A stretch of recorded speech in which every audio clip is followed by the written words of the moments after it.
International centre for entrepreneurship and career development વર્ષ 1986થી મહિલાઓને ઉદ્યોગ સાહસિક બનાવે છે.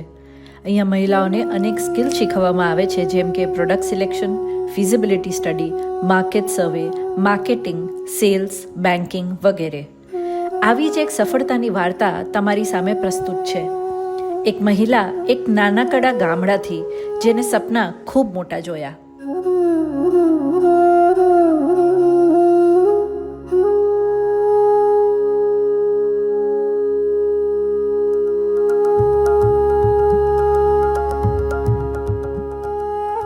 આજે આપણે વાત કરીશું દક્ષાબેન રાવતની, જે પહેલાં તો એક હાઉસવાઈફ જ હતા, પણ આજે તે ઘર સંભાળવાની સાથે એક ગાર્મેન્ટ્સનો સક્સેસફુલ બિઝનેસ બી ચલાવતા થયા છે. તો તે કંઈ બી કરી શકે છે. ચાલો હવે આપણે દક્ષાબેનની વાર્તા જાણીએ તેમના જ દ્વારા. મારું આખું સરનામું તમને બતાવું કે મારું સરનામું છે કે રાવત દક્ષાબેન મહેન્દ્રભાઈ. ગામ અમે દાહોદ બાજુના છીએ. અત્યારે અમે રામપુરામાં રહીએ છીએ. તાલુકો દસકોઈ લાગે, અમદાવાદ જિલ્લો લાગે. પહેલાંનું જીવન અમારું કે નોર્મલ હતું. અમે ખેતીવાડીનો ધંધો કરતા હતા અને અત્યારે ખેતરમાં ને એવું કામ કરતા હતા. અને અમને આ વિશેની તાલીમ વિશેની વાત અમને રત્નાબેને કરી. તાલીમ આપે છે તો તમારે જોડાવવું હોય તો અહીંયા આવો. અને હું તે વખતે ગામડે હતી, અહીંયા નહોતા અમે. તો પછી બીજે દિવસે મેં કીધું કે મારે જોઈન્ટ થવું છે, કે તમે કેવી રીતના તાલીમ આપે છે અને એ મને જણાવો તો હું બીજે દિવસે અહીંયા આવું એમ. તો પછી એમણે વાત કરી કે આવી રીતના કે ઉદ્યોગ વિશેની છે અને તમારે કોઈ બી વ્યવસાય ચાલુ કરવો હોય તો કરી શકો અને એના માટેની તમને તાલીમ આપવામાં આવશે. પહેલાં વ્યવસાય ચાલુ કર્યો ને પહેલાં વિચારતા હતા કે પૈસાની બાબતમાં આર્થિક તંગી હતી એ વિશે, અને વિચાર એ રીતે કરતા હતા કે અમે આ વસ્તુ કરી શકશું કે નહીં, એ પહેલાં બીજો પ્રશ્ન. અને ત્રીજો પ્રશ્ન કે અમને કરવા દેશે કે નહીં. અને આ અમારે બીજો કે અમે બહાર જઈ શકીએ વ્યવસાય કરવા માટે તો અમારા વિશે લોકો શું વિચારશે, એ બધા એવી રીતના બધા વિચારો આવતા માણસ મગજમાં. મારા વ્યવસાય વિષયમાં તો હું સીવણની રીતેમાં હું બ્લાઉઝ સીવું છું અને અમુક બ્લાઉઝના પીસ લાવીને વેચું. ચણિયાના રૂમાલ છે, અમુક મોજા ને એવું લાવીને અમુક વેચવાનું કરું છું. અને ડિઝાઇનર બ્લાઉઝ બનાવું અને એન્ટ્રી લોક ફોલ બી ઘરે જ કરું. એ તાલીમને પ્રેરણાથી અમે એવું શીખ્યા કે કાચો માલ ક્યાંથી લાવવો અને કેવી રીતના એનું મેનેજમેન્ટ કરવું.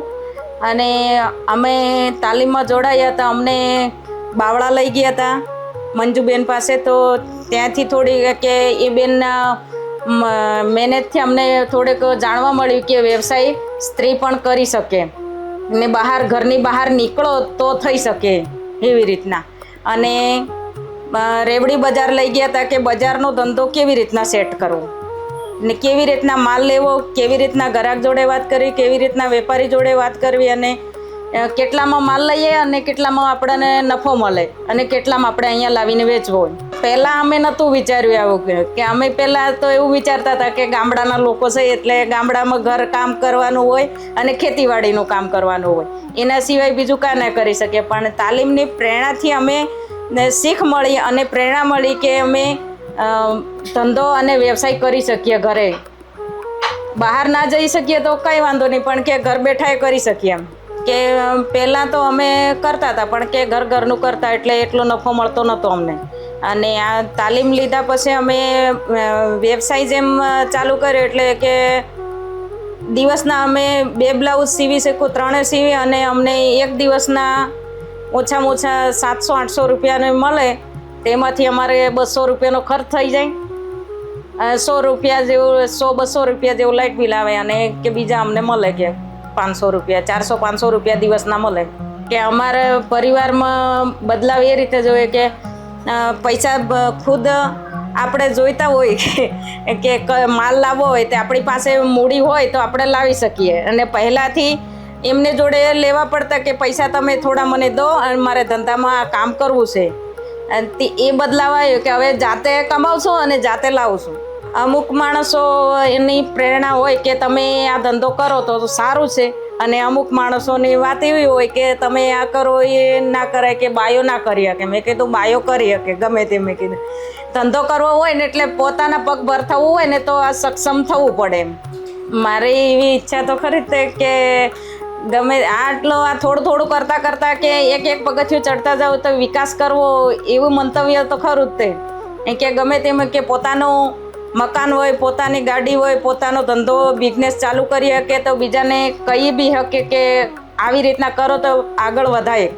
એવું કહેવા માંગીશ કે બીજી સ્ત્રીઓને સલાહ આપીશ કે તમે કોઈ બી પણ કે આપણે પગભર થવું હોય તો જાતે મહેનત કરવી પડે, અને જાતે કોઈ બી વસ્તુ શીખીએ ને હોય તો ધંધો કરાય તો આપણે પગભર થઈએ. અને કે આઝાદ જિંદગી જીવી હોય તો પછી એવી રીતના સક્ષમ રહેવું પડે.